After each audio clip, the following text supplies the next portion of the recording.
est abattu au-dedans de moi. Je jette les yeux de tous côtés et je regarde à toi. Personne ne se soucie de mon âme, mais toi, mon Dieu, tu prends soin de mon esprit,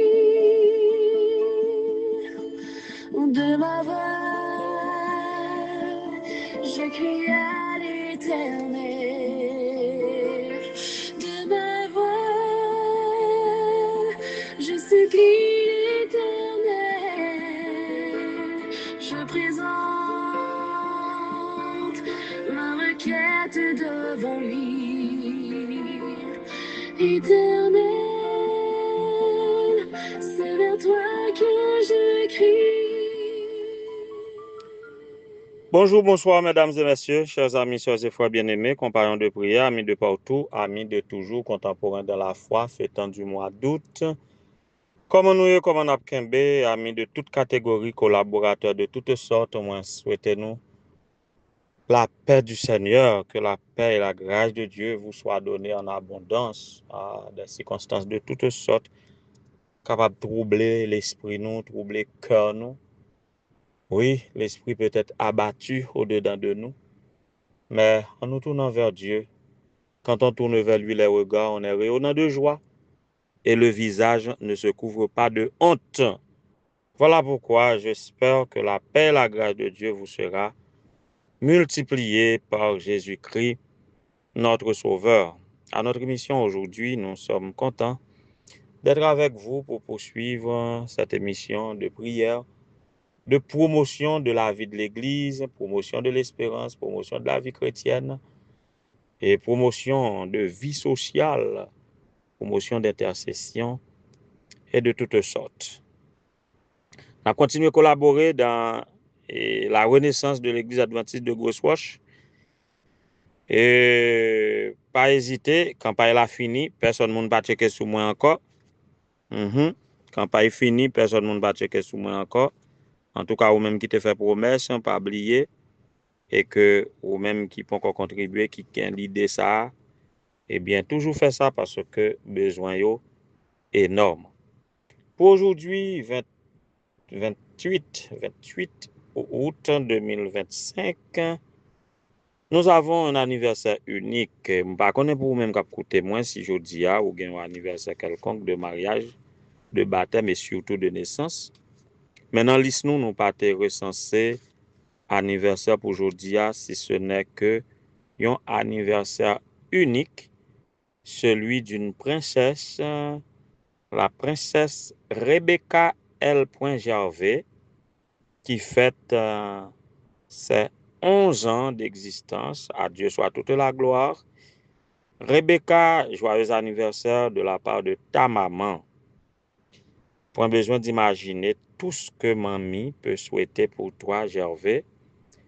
De ma part, je te souhaite santé, épanouissement à tous égards, que tu croisses en sagesse, en statut et en grâce, à l'instar de l'enfant Jésus devant Dieu et devant les hommes.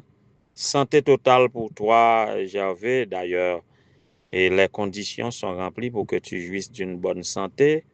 Ta maman est infirmière, ton papa est médecin, en sorte que ils sont capables de prendre soin de toi pour que tu sois en bonne santé, mais surtout en bonne santé spirituelle, là, tandis que tu grandis dans la voie tracée par tes parents, et à l'âge de 11 ans, puisque tu maîtrises les notions de géographie, de sciences sociales, de sciences expérimentales, de grammaire, de mathématiques, eh bien, tu peux commencer par maîtriser les notions de salut pour croire en Dieu, croire au Fils de Dieu, croire au Saint-Esprit de Dieu, pour que Dieu fasse son œuvre en toi, pour que tu te développes à tous égards et devenir grand. Tu ne t'écarte pas de la parole de Dieu. Joyeux anniversaire, que Dieu te bénisse, ma fille, mademoiselle, la fille Rebecca L. Gervais. En nous poursuivre méditation, nous rendez-moi fou ou sage. Rendez-moi fou ou sage pour aujourd'hui. Je crois au Saint-Esprit de Dieu. Que je sois fou ou sage à vos yeux, je crois au Saint-Esprit de Dieu. De la musique appropriée. Et nous retournons pour la méditation en conséquence. À l'Esprit de grâce, ô consolateur, à l'Esprit qui chasse toutes nos terreurs, à l'Esprit de vie, dont la douce voix qui nous sanctifie.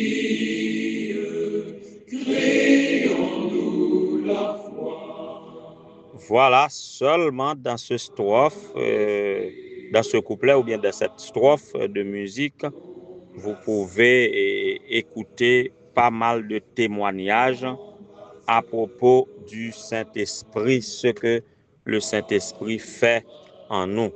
En pile monde capable de penser autrement de l'action du Saint-Esprit en nous, mais la Bible est claire. Il y a un pile monde qui considérait le Saint-Esprit comme une force ou bien un pouvoir impersonnel, alors que l'on peut choisir d'influencer ou bien être influencé par lui d'une certaine manière, mais sans trop discourir sur ce que d'autres pensent. Et nous pourrons garder à travers la Bible, nous pourrons faire un parcours rapide de quelques minutes. Nous allons faire un parcours à travers plusieurs textes bibliques pour nous témoigner qui ça le Saint-Esprit fait en nous et pour qui ça nous devons croire dans le Saint-Esprit et mettez-nous disponibles ou bien rendre-nous propices à son action pour que nous capables de vivre une bonne vie ici-bas et lorsque le moment arrive, nous capables d'entrer dans la vie éternelle. La Bible montre que le Saint-Esprit est une personne de la divinité, Il y en a trois, Dieu le Père, Dieu le Fils, Dieu le Saint-Esprit. Alors, des déclarations confirment que le Saint-Esprit est une personne. Chaque sample dit là, il y a dans un texte biblique, mais le temps me manquera de citer chaque texte biblique. Quittez m'essayer pour moi. Dans Acte 15, verset 28, les premiers chrétiens t'ont considéré Dieu et t'ont considéré le Saint-Esprit comme Dieu et comme une personne. Donc, une personne de la divinité. Dans Jean 16, verset 14, Jésus lui-même était fait allusion au Saint-Esprit comme étant une personne. Dans Matthieu 28, verset 19 et 2 Corinthiens, chapitre 13, verset 13, les Écritures parlent du Saint-Esprit comme étant une personne vis-à-vis du Dieu le Père et Dieu le Fils. Selon Acte 5, verset 3-4, l'apôtre Pierre lui précisait à Ananias et à Saphira que si nous mentions au Saint-Esprit, eh bien c'est à Dieu même que nous mentions. Il y a trois qualités particulières de la personne, de la personnalité du Saint-Esprit, en sorte que le Saint-Esprit gagne intelligence, il gagne affectivité et il gagne volonté. D'après la Bible, dans 1 Corinthiens chapitre 2, verset 10, verset 11, alors 2 Corinthiens, oui, chapitre 2, verset 10, verset 11, le Saint-Esprit capable de penser. Selon Romains 8, verset 27, le Saint-Esprit qu'attendez nous. Et selon Jean 16, verset 12 à 14, le Saint-Esprit nous enseigne. Selon Romains 8, verset 16, le Saint-Esprit rend témoignage à nous. Selon 1 Corinthiens chapitre 2, verset 9, verset 10, le Saint-Esprit nous révèle la volonté de Dieu. Selon Romains, en parlant d'activité, de l'affectivité, nous parlons là de l'intelligence. En parlant de l'activité, selon Romains 15, verset 30, le Saint-Esprit aime. Selon Romains selon Jean 14, verset 16, le Saint-Esprit console. Selon Romains 8, verset 26-27, le Saint-Esprit prie et intercède pour nous par des soupirs inexprimables. Selon Apocalypse 22, verset 17, le Saint-Esprit invite le pécheur à la repentance. Ça, c'est pour parler de l'activité chez le Saint-Esprit. Nous sommes parlé de l'intelligence chez le Saint-Esprit. On nous parlait de la volonté chez le Saint-Esprit. Selon 1 Corinthiens chapitre 12, verset 11, le Saint-Esprit a le vouloir. Selon Romains 8, verset 14, le Saint-Esprit appelle, le Saint-Esprit conduit et parfois le Saint-Esprit empêche. Même ça veut dire, gon bagay nous voulons faire, le Saint-Esprit qui a empêché nous faire. Gon bagay nous pas voulons faire, le Saint-Esprit qui a fait nous faire. Le Saint-Esprit qui a conduit nous sur le chemin. Le Saint-Esprit qui a interpellé nous. Selon 1 Corinthiens 12, verset 10, le Saint-Esprit est capable de contribuer volontairement dans des dons. 1 Corinthiens 16, verset 8, le Saint-Esprit est capable de convaincre nous de péché, de justice et de jugement. Acte 1er, verset 8, le Saint-Esprit peut nous donner la force ou la puissance de servir Dieu.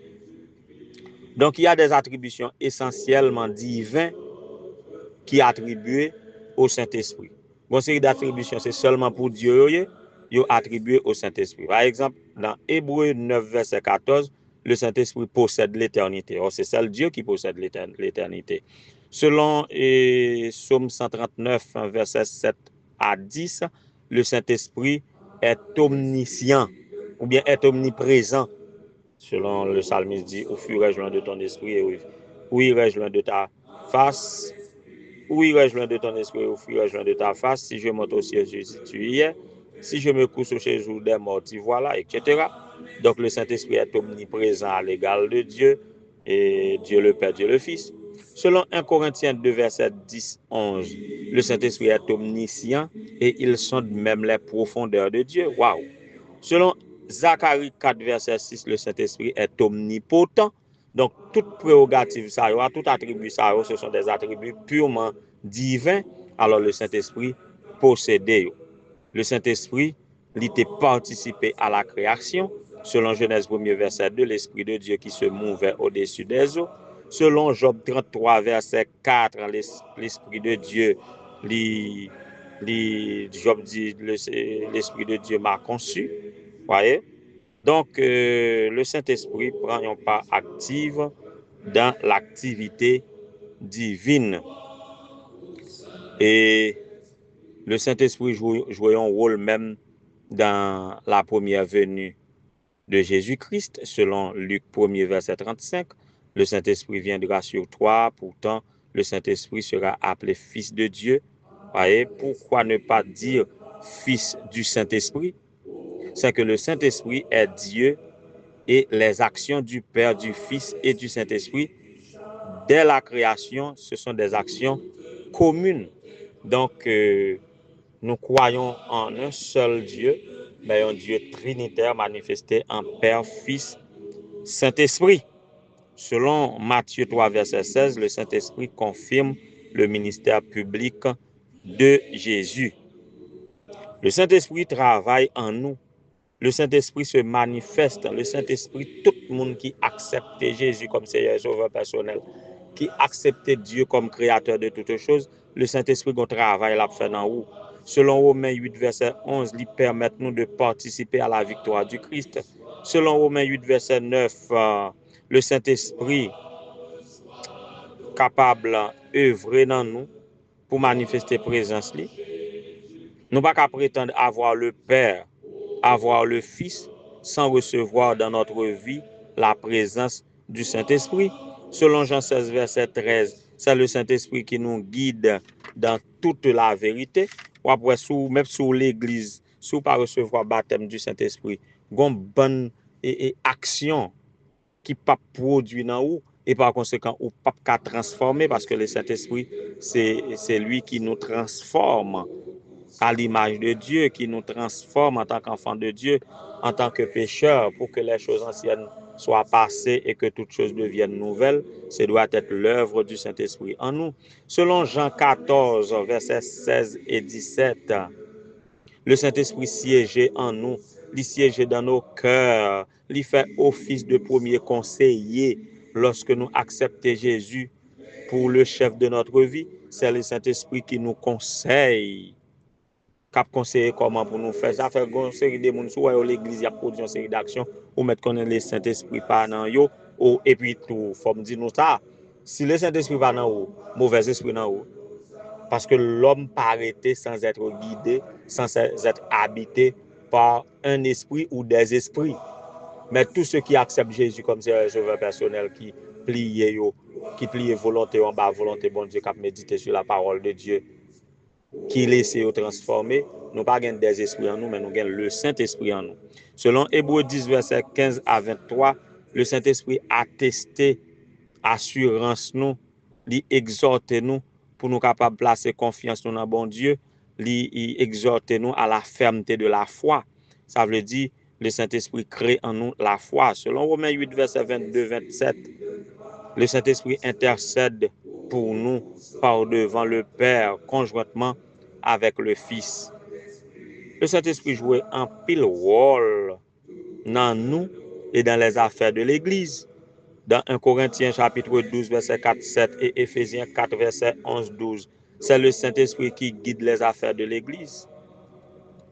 Et si nous croyons dans le Saint-Esprit et que nous laissons le Saint-Esprit agir en nous pour produire de bonnes œuvres, qui réconfort que nous gagnons? Selon Jean 14, verset 16 à 18, c'est que nous ne sommes pas seuls. C'est ça qui réconforte nous.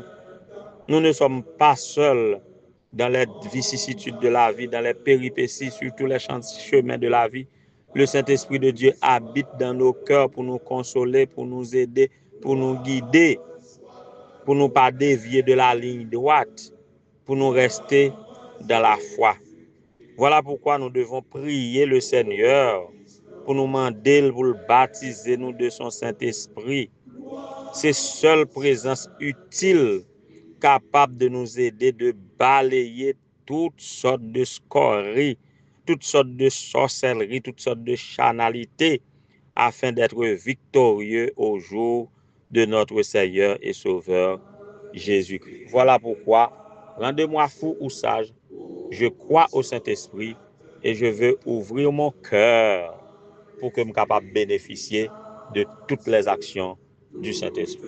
Je vous exhorte, je vous conseille, je vous encourage à croire au Saint-Esprit comme étant Dieu et à laisser agir en nous pour que moi-même avec vous, nous soyons capables des chrétiens authentiques, des véritables disciples de Jésus-Christ, qu'à préparer pour le retour de Jésus quand il reviendra ensemble. Nous allons recevoir ça qui est réservé pour nous de la fondation du monde. Que le Seigneur vous soit en aide. Dans la sainte ardeur, embrase nos âmes, à lui soit l'honneur. Gloire soit au Père, gloire à Jésus-Christ, au Fils notre frère, gloire au Saint-Esprit. Gloire au Père, gloire au Fils, gloire au Saint-Esprit. Nous bénissons, ô Dieu, pour ce que tu es, pour ta révélation à travers ta parole, à travers la nature et à travers nos vies. Merci de faire de nous des croyants, de faire de nous tes enfants, de faire de nous tes disciples. Par ainsi, dans un monde fini, dans un monde bouleversé, dans un monde troublé, dans un monde où le mal semble avoir raison, le mal veut emporter sur le bien, dans un monde d'immoralité, d'insécurité, si nous pas de croire en vous, Seigneur, quel serait notre cas? Nous bénissons parce que Saint-Esprit agit en nous et nous croyons en vous et nous choisissons pour nous vivre avec vous, pour vous et par vous-même. Et ça fait toute une différence dans notre vie, dans ce monde. Seigneur, affermis l'ouvrage de tes mains. Affermis-nous, Seigneur. Affermis-nous face à toute incertitude, à toute inquiétude que nous sommes capables de vivre dans le monde ça, de grâce. Consolide-nous. affermi foi nous et permettre que nous capables de gagner davantage de révélation ou du moins l'esprit nous capable ouvert davantage sur les choses spirituelles, sur les choses sacrées, sur ta révélation, de manière à ce que nous sommes capables de vivre la vie du Christ, nous sommes capables de vivre la vie que nous devons vivre pour que nous soyons capables d'être véritables enfants et atteindre l'idéal que vous te concevoir pour nous. Seigneur, nous disons merci, Seigneur. Merci parce que nous croyons en nous. Merci parce que nous avons servi. Nous avons ballotté à chaque pas, nous avons trébuché sur le chemin de la foi dans le contexte du grand conflit cosmique. À chaque fois que nous voulons faire bien, c'est mal là qui attire l'esprit. Nous pardonnez-nous pour tout ça nous fait qui mal. Et propulsez-nous par la puissance de ton Saint-Esprit à faire le bien et que nous sommes capables de mener. En dépit de la vie ici-bas, nous sommes capables de mener une vie abondante. Et là, on va venir, nous va recevoir la vie éternelle. Que nous sommes capables d'assister la petite Rebecca L. Gervais qui fête aujourd'hui un nouveau printemps dans sa vie. Seigneur, qu'on est capable de bénir, bénir parents, et permettre que les capable fille d'une famille heureuse, d'une famille épanouie, d'une famille harmonieuse, une famille unie et une famille unie dans la foi, de manière à ce que l'éducation spirituelle, petit ça capable de faire de manière équilibrée et il va un croyant qui croit et au Dieu le Père, qui croit au Dieu le Fils et qui croit au Dieu le Saint-Esprit et il est capable de vivre sa vie comme cela était prévu par Dieu, le Maître, la source de vie. Fais ça pour chaque croyant, Seigneur, qui croit en vous et qui cherche à faire volonté, et quelle que soit la dénomination et quelle que soit croyance que vous gagnez déjà, permettre que vous soyez capable de gagner croyance qui est nécessaire à leur salut et là on va venir et on va continuer à apprendre davantage tout ça et pas de temps à apprendre en hauteur. Accompagnez-nous toujours, Seigneur, comme tu nous as promis d'être avec nous tous les jours jusqu'à la fin du monde. Nous sommes malades, guéris-nous. Nous sommes inquiets, rassurez-nous. Nous avons peur de la vie, de l'avenir. Donne-nous de l'espérance, donne-nous du réconfort. Protège-nous, donne-nous du succès dans toutes nos entreprises, comme tu l'as promis à Josué. Conduis-nous et que même passant par la vallée de l'ombre de la mort, que nous n'ayons pas peur, puisque ta houlette et ton bâton nous rassurent. Sauve ton peuple, bénis ton héritage. Pardonne nos péchés, fortifie-nous. Sauve-nous. C'est grâce à sa faveur, nous te le réclamons au nom de Jésus. Lui comme à toi, au Saint-Esprit, appartient dans tous les siècles, la puissance et la gloire. Amen. Qui nous sanctifie, créons-nous la foi. À l'esprit de flamme, dont la sainte ardeur embrase nos âmes, à lui soit l'honneur. Gloire soit au Père, gloire à Jésus-Christ, au Fils notre frère, gloire au Saint.